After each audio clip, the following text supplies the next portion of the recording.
Good afternoon, my dear brothers and sisters. Let me start my reflection with the words of Jesus to Martha in our gospel today. Martha, Martha, you are anxious and worried of many things. My dear sisters and brothers, are you anxious also of many things? What are your worries and concerns that bothers you? Are you also restless today? Or are you all so much busy of a lot of things in your life? Then in the last part of the gospel, Jesus said, there's need of one thing. Mary has chosen the better part. We try to reflect, what is the better part that Jesus is talking about? Are you doing and choosing the better part of your life as Christian? Ano nga ba yung better part na sinasabi ni Jesucristo sa ating ebanghelyo ngayon na pinili ni Mary? My dear sisters and brothers, we hear in our gospel today the hospitality of Mary and Martha to Jesus. Yet their hospitality and welcoming action to Jesus varies. Magkaiba. Martha, on the other side, was busy serving the needs of Jesus. Maybe physical preparation, food preparation, nasa kusina, abalang-abala sa physical preparation. While Mary's way of hospitality is through sitting beside Jesus and listening to the story of Jesus, just being in the presence of Jesus. Two ways of welcoming Jesus, two kinds of expressing their hospitality to Jesus, both equally important. But there is a part in our gospel reading that Martha complained to Jesus. Maybe Martha is already tired of doing a lot of preparation, physical preparations sa pagdating ni Jesucristo. And so he said to the Lord, complaining to the Lord, Lord, do you not care that my sister has left me by myself to do the serving? Maybe Martha was focused only on the way of her hospitality and serving the Lord physically, physical preparations. But she does not also saw the importance of Mary, of what Mary was doing to Jesus. And so Jesus said, Martha, Martha, you are anxious and worried of many things. There's one thing. Mary has chosen the better part. And what is that one thing that Jesus is saying us? First, the better part that is that in everything that we do in life, we put love. The better part is that in everything that we do, kahit anong ginagawa mo sa buhay, lagyan mo ng pag-ibig, pagmamahal. Put love in everything that we do. And when love is there, there's not a burden. It's not a burden to do. When love is there, there's no jealousy or comparison. When we put love in everything that we do, we find joy. Even it's very tiring sometimes or burden. When we put love in the things that we do, we find meaning and fulfillment. Put love in everything that we do, and that would make a better part of our life.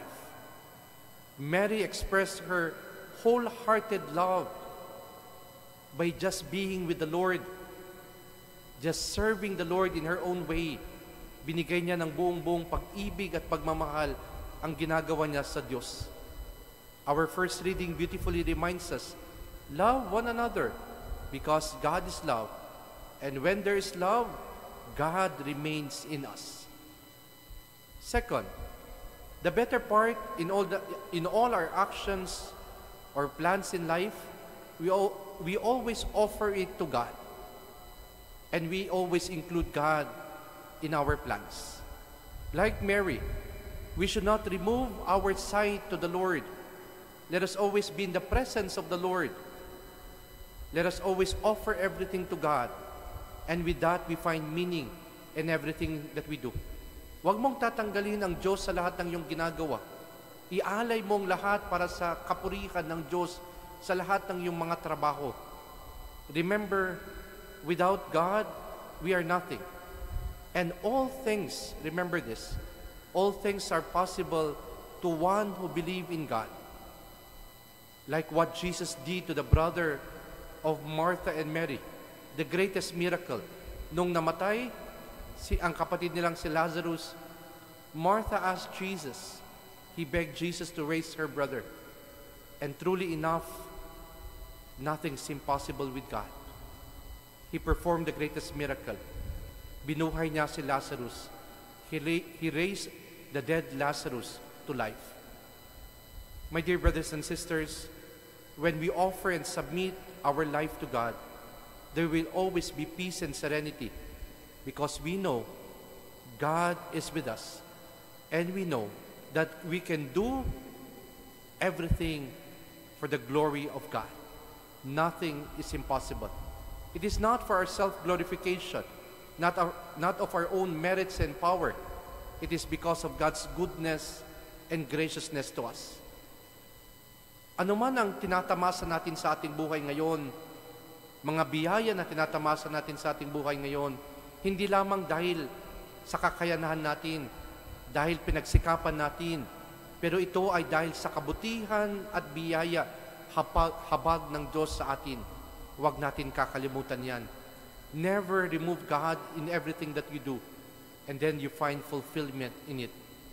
Our responsorial psalm would say, I will bless the Lord at all times. In everything that you do, bless the Lord, glorify the Lord, at mas marami tayong matatamasang biyaya sa ating buhay.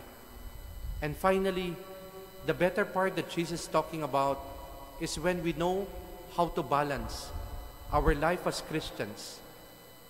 Kung titignan natin, we have two characters in our gospel today that represents two kinds of relationship, our relationship with the Lord. Una, si Martha.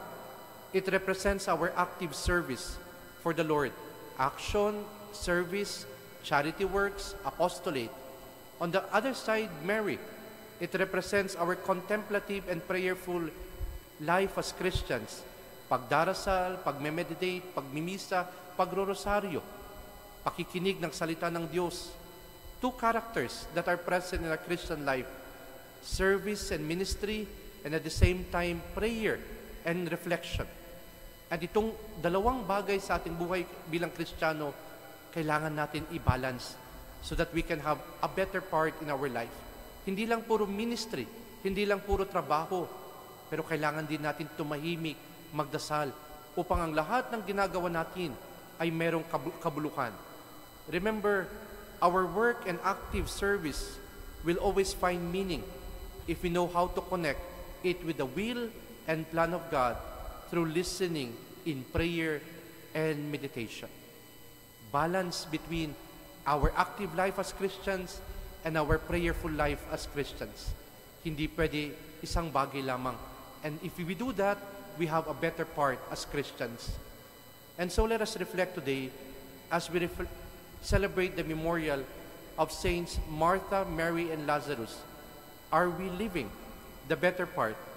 Are we choosing the better part in our life? Because we put love in everything that we do. We give glory and praise to God in all the things that we do.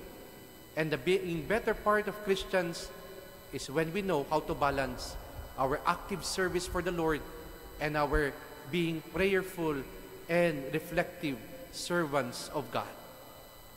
Let me end with a saying, a busy life makes prayer hard, but prayer makes a busy life easier.